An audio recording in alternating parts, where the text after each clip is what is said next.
مساء الخير على حضراتكم، اهلا وسهلا وحلقه استثنائيه من برنامج الكره مع محمد صابر. عايز ابدا حلقتي مع حضراتكم بسؤال لحضراتكم: هو افضل للانسان في حياته يكون عنده ملايين ويكون عنده مليارات، ولا يكون عنده مبادئ وقيم واخلاق واحترام للاخر ويكون انسان؟ انا ليه بدات مع حضراتكم حلقتي بالسؤال ده؟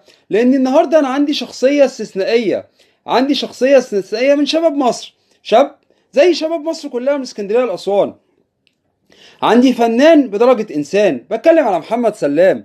محمد سلام أنا النهاردة جاي معايا 100 مليون حب وتقدير واحترام من شعب مصر كله من اسكندرية لأسوان ليك يا محمد يا سلام.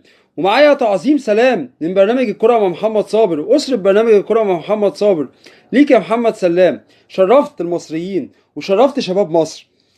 محمد سلام يا شباب مصر رفض يكون عنده ملايين، رفض ملايين كتير، رفض يطلع على خشبة المسرح ويمثل، واخواتنا وابهاتنا وامهاتنا واطفالنا بيموتوا كل يوم في غزة، مذابح في غزة. محمد سلام انتصر لمبادئه. انا بكلم شباب مصر اللي بيسمعني دلوقتي، لو انت مكان محمد سلام كنت هترفض ولا هتقبل؟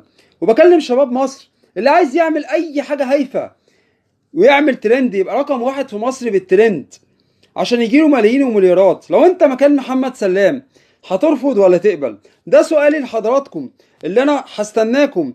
زي بقى السيستم اللي احنا اتعودنا عليه، انا بخلص الحلقة وبسمع اراء حضراتكم على صفحات برنامج الكرة مع محمد صابر والاعلامي الرياضي محمد صابر على الفيسبوك، وقناتي على اليوتيوب الاعلامي الرياضي محمد صابر.